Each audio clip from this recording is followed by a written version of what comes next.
Que Dieu soit béni. Je voudrais, sans plus tarder avec vous, ouvrir la parole de Dieu dans le premier livre des Chroniques. Nous faisons une courte lecture au chapitre 4.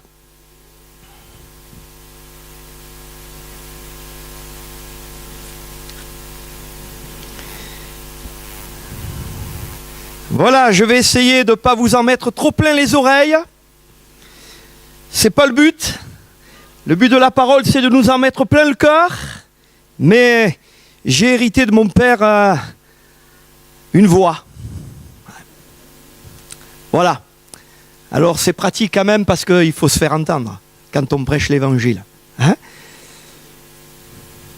Je lis avec vous ces deux versets au chapitre 4 du premier livre des Chroniques. Les versets 9 et 10.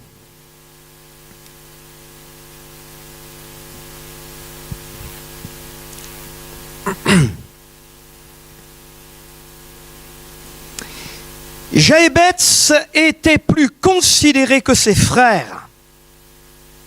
Sa mère lui donna le nom de Jaébetz en disant :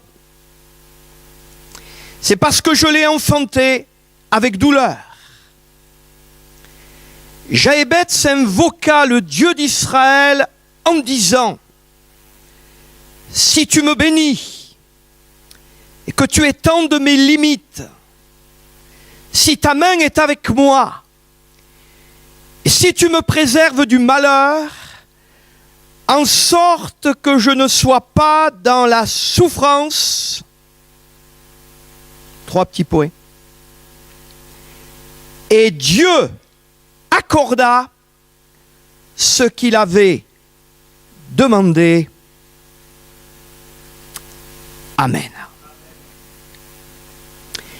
La Bible nous dit très peu de choses concernant cet homme.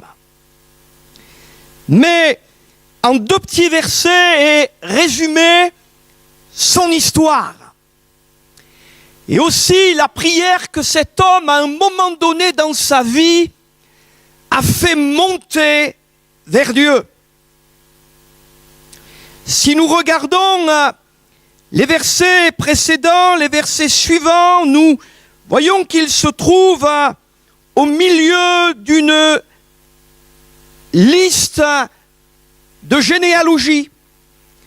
Cet homme semble être de la descendance de Juda. Et au regard des noms qui sont cités ici, on peut penser que Jaébetz a vécu à l'époque de Josué et de la conquête de Canaan. L'histoire de Jaébetz qui nous enseigne ce matin et nous rappelle que notre Dieu, il peut et il est capable de changer notre histoire. Aussi douloureuse qu'elle ait été, nous croyons que notre Dieu, le Dieu de Jésus-Christ, c'est le Dieu qui est capable de changer notre destinée que nous croyons, que nous pensons peut-être écrite et scellée d'avance. Nous savons que chaque vie a son histoire. Celle de cet homme, elle est dès sa naissance mal engagée. En effet, son nom signifie douleur, souffrance. Dites-moi, mes sœurs, est-ce que vous auriez aimé que votre papa, votre maman vous appelle par exemple Dolores? Douleur, souffrance. Non, on préfère des prénoms tels que Grâce, Désiré, encore que Honoré, Victoria, ou comme le prénom qu'ont donné mes enfants à notre petite fille, Amy, Amour. Ah, c'est beau. Non, Jaébetz, c'est douleur, souffrance, ou littéralement celui qui cause de la souffrance, de la douleur, de l'affliction, de la peine, du chagrin. Le texte nous dit, sa mère a beaucoup souffert en le mettant au monde. Et voilà donc une histoire qui n'est pas facile à assumer. Un passé, une identité lourde à porter. Dès la naissance, il y a sur la vie de Jaébetz des prédictions négatives. Imaginons ensemble ce matin le regard des autres sur ce garçon, les moqueries, peut-être, les humiliations subies, la réputation qu'il traîne, le manque de considération, les déshonneurs, le rejet peut-être. Imaginons le mal-être de ce garçon, un gars qui est mal dans sa peau, un gars qui est mal dans son cœur, dans sa tête. On ne sait pas, mais peut-être avait-il même gardé un handicap, quelques séquelles. En tout cas, il était, dès le départ, marqué psychiquement. On dirait aujourd'hui, voilà un garçon qui est un éclopé de la vie. Voilà un garçon qui n'a rien pour réussir. Voilà un garçon dont l'existence est humainement parlant vouée à l'échec, à la honte, à la dépression, à la souffrance. On dirait de lui, il est vraiment né sous une mauvaise étoile. Il est né pour souffrir. Il est né pour l'échec. Quelle est ton histoire à toi ce matin?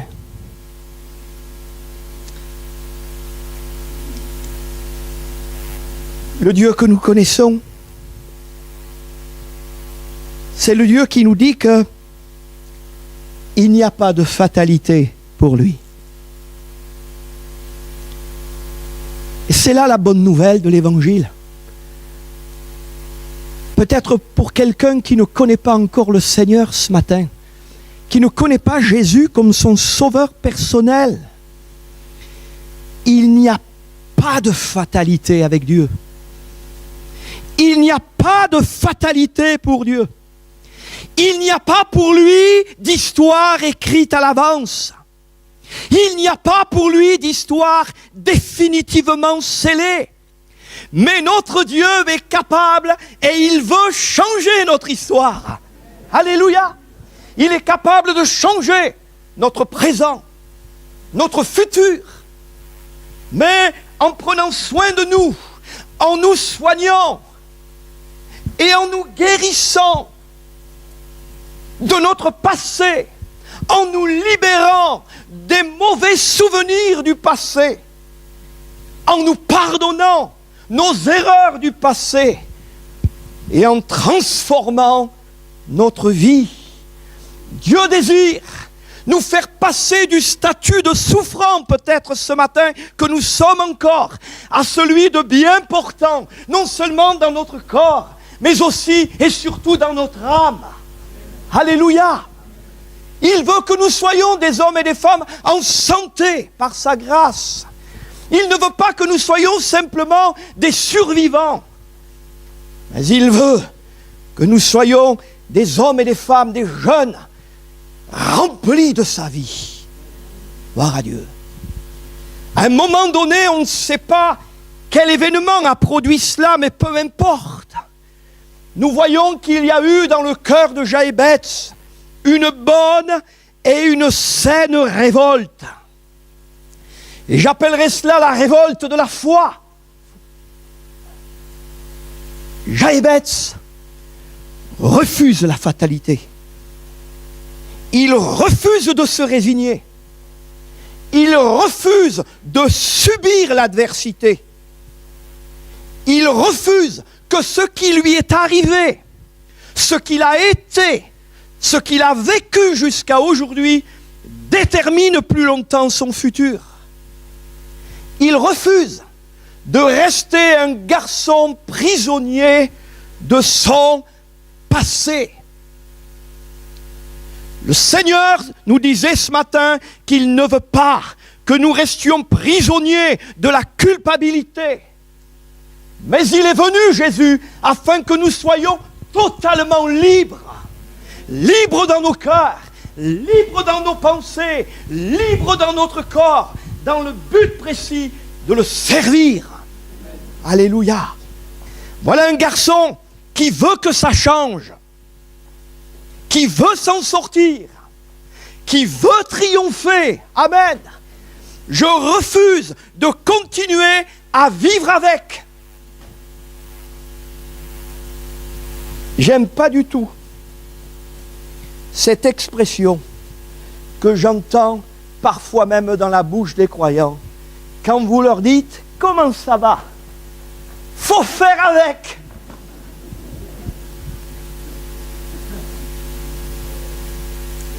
Ça veut dire quoi ça? Faut faire avec. Non, faut pas faire avec. Il refuse la fatalité. Ah, voilà quelqu'un qui n'a pas écouté l'annonce tout à l'heure. Je refuse la fatalité. Je refuse de continuer à vivre avec. Je refuse de continuer à fonctionner selon peut-être mes fausses croyances. Oui, il y a dans la vie de certains croyants des fausses croyances. Il y a des croyants qui se laissent berner par les mensonges du diable. Il y a des croyants qui fonctionnent avec de mauvais schémas de pensée.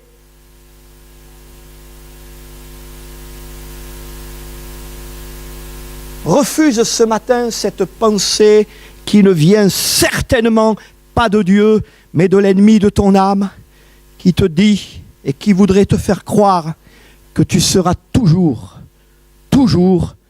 un Jaébetz, un souffrant, voire un souffre-douleur. Non, Dieu veut changer ton histoire. Quelle a été l'attitude de cet homme, cette bonne et saine révolte? Il a prié. Il a crié à Dieu. Il a invoqué le Dieu d'Israël.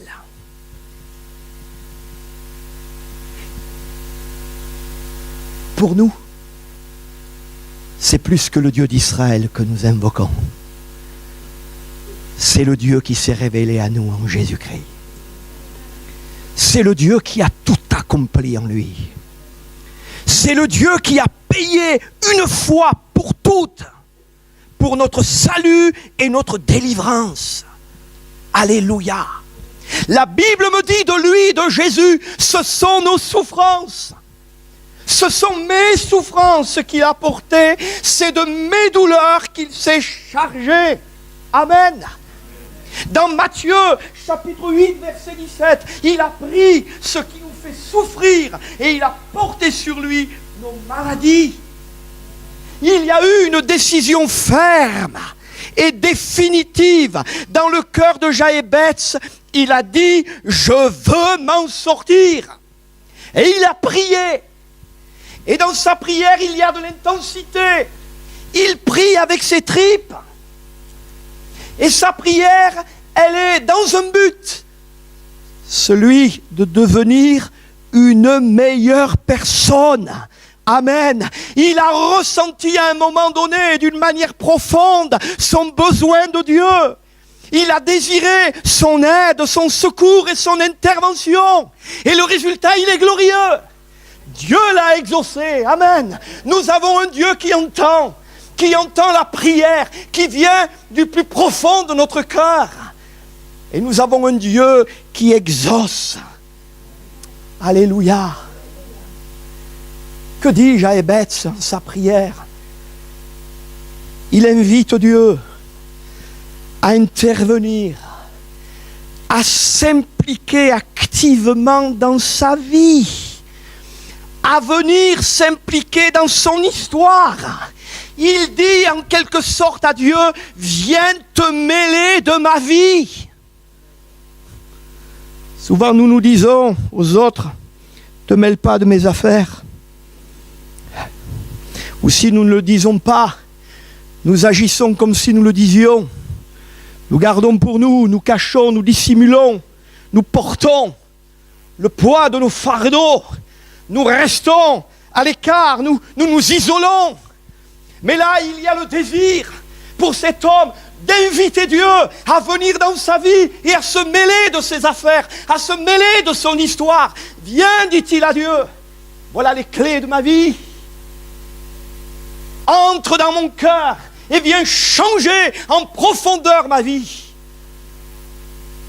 Pas me contenter d'une expérience superficielle, mais je veux, mon Dieu, que tu ailles au fond des choses. Je veux que tu bouleverses ma vie. Je veux lâcher prise. Une telle prière est une prière qui change les choses. Je dirais que la prière de Jaébetz est une prière ambitieuse. Et Dieu nous appelle et nous invite à être des hommes et des femmes qui prient avec ambition.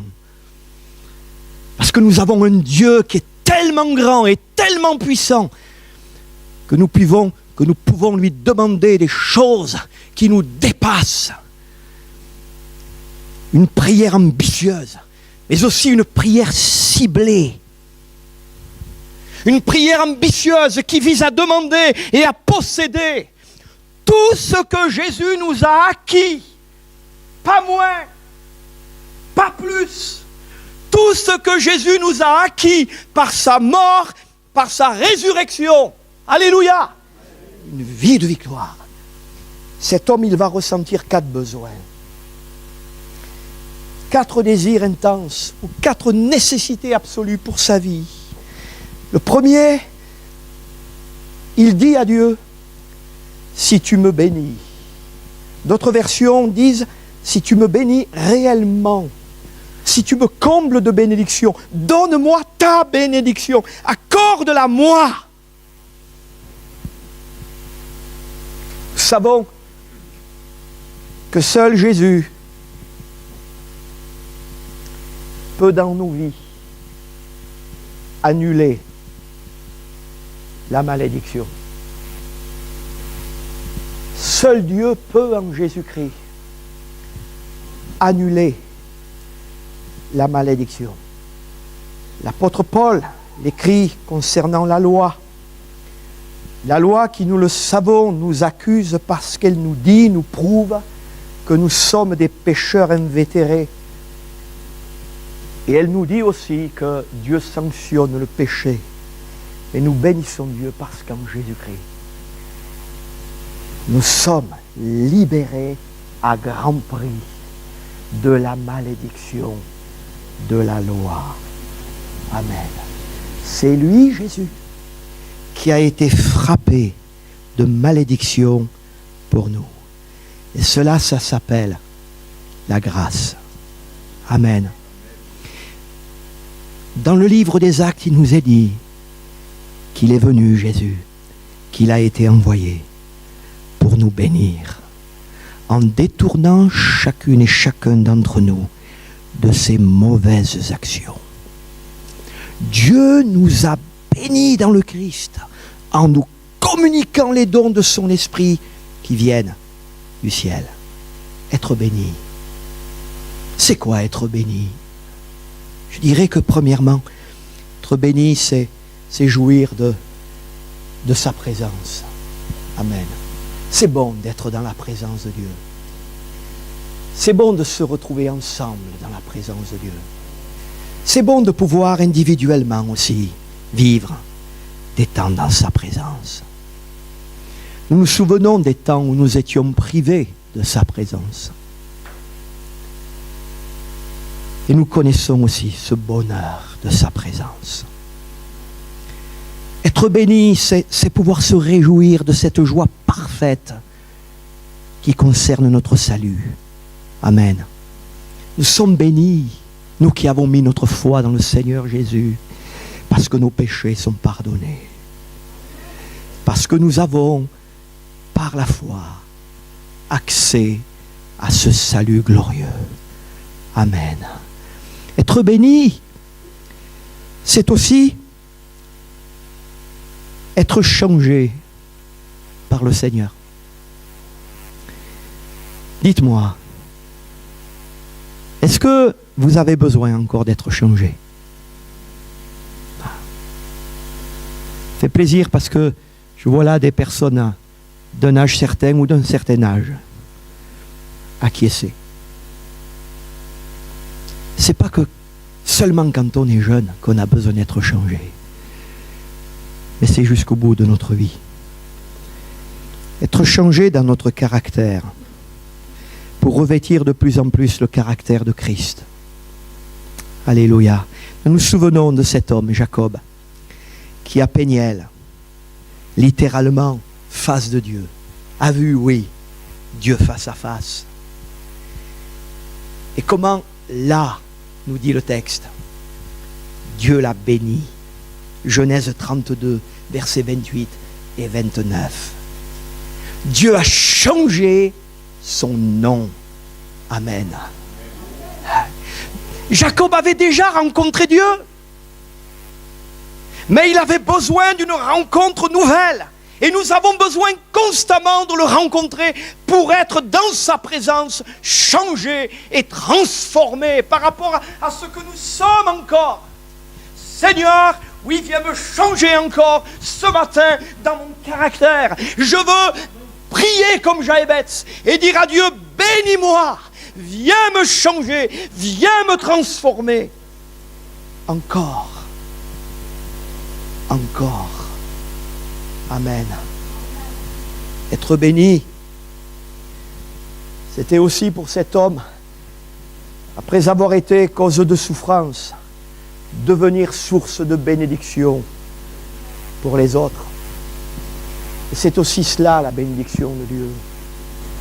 Alors que notre vie, dans le meilleur des cas, était inutile aux autres, simplement utile à nous-mêmes. Une vie centrée sur le moi, une vie égoïste. Lorsque le Seigneur vient dans nos vies, lorsqu'il vient nous bénir, il fait de nous des instruments de bénédiction pour les autres. C'est à cela que nous sommes destinés, vous et moi. Toujours plus être en bénédiction pour les autres. Amen. Voilà un premier besoin ressenti par Jaébetz. Et puis, deuxième désir intense de son cœur, il dit à Dieu, si tu étends mes limites, sous-entendu personnelles. D'autres versions disent, si tu augmentes mes terres, si tu agrandis mon territoire, si tu augmentes mes possessions. Les limites. Lorsque nous parlons ici de limites, nous pouvons penser à ces limites dans lesquelles nous enferme notre nature humaine. Notre nature humaine pécheresse. Ça nous parle de faiblesse, d'incapacité, d'insuffisance, peut-être de peur et de blocage qui sont là en nous et qui nous paralysent. Cet homme, il dit à Dieu, étends mes limites. Combien nous sommes parfois limités dans notre compréhension des choses spirituelles. Combien nous sommes limités peut-être dans la connaissance des choses de Dieu. Combien nous sommes limités dans le domaine de la communion avec Dieu, de la communion fraternelle. Combien nous pouvons être limités dans le domaine de l'expression de notre langage. Combien nos limites peuvent être certaines quant à notre obéissance, quant à notre foi, quant à notre amour. Paul le dira aux Corinthiens, leur parlant de l'étroitesse de leur cœur et les exhortant à étendre les limites quant à leur amour. Alléluia. Limité peut-être de notre vision spirituelle. Faisons cette prière à Dieu, étends mes limites, Seigneur. Permets-moi d'aller plus loin. dans la vie spirituelle. Permets-moi d'aller plus loin dans les choses de l'Esprit, en me baptisant du Saint-Esprit, en me donnant d'exercer les dons spirituels, en portant toujours plus le fruit de l'Esprit. Je ne suis pas satisfait de ce que je suis. Je refuse, quant à ma vie chrétienne, la médiocrité et l'étroitesse. C'est là ce que ressent cet homme. Ses limites étant mes limites. Troisième nécessité absolue pour sa vie qu'il ressent, il dit à Dieu, si ta main est avec moi. D'autres versions disent, si tu étends sur moi ta main protectrice, si tu es avec moi.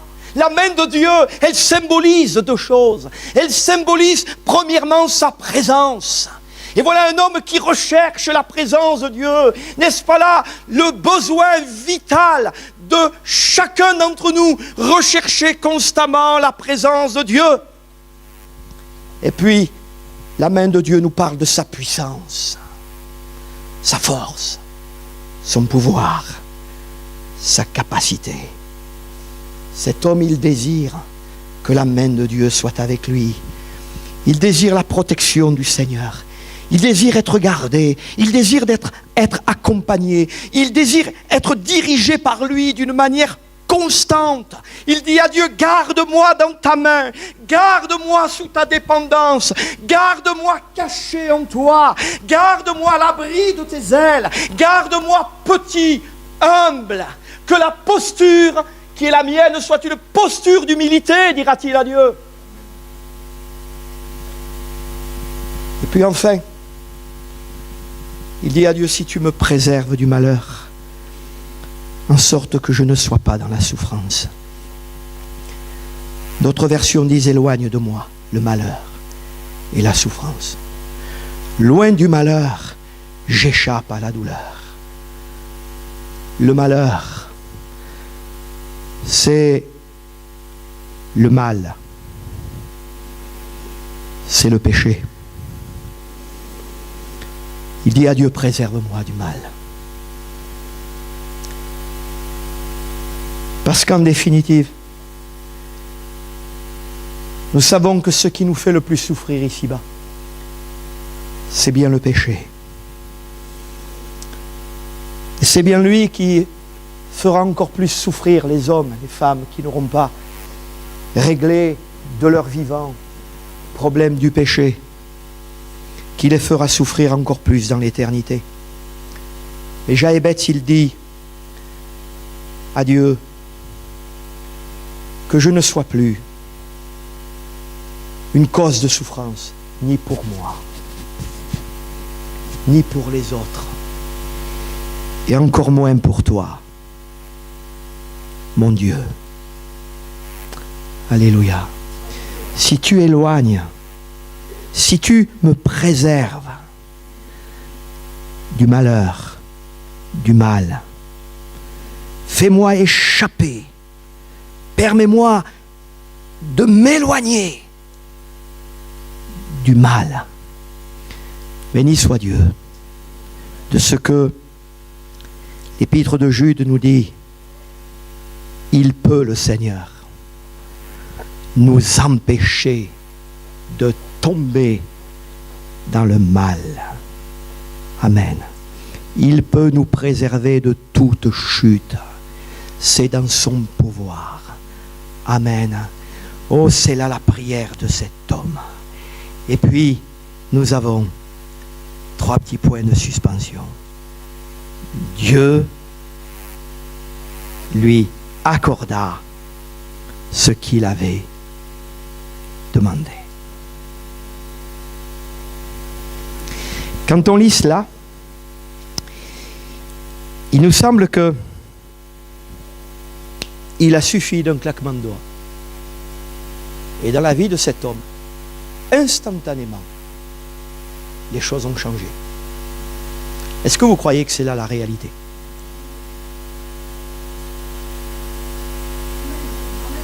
Amen. Oui.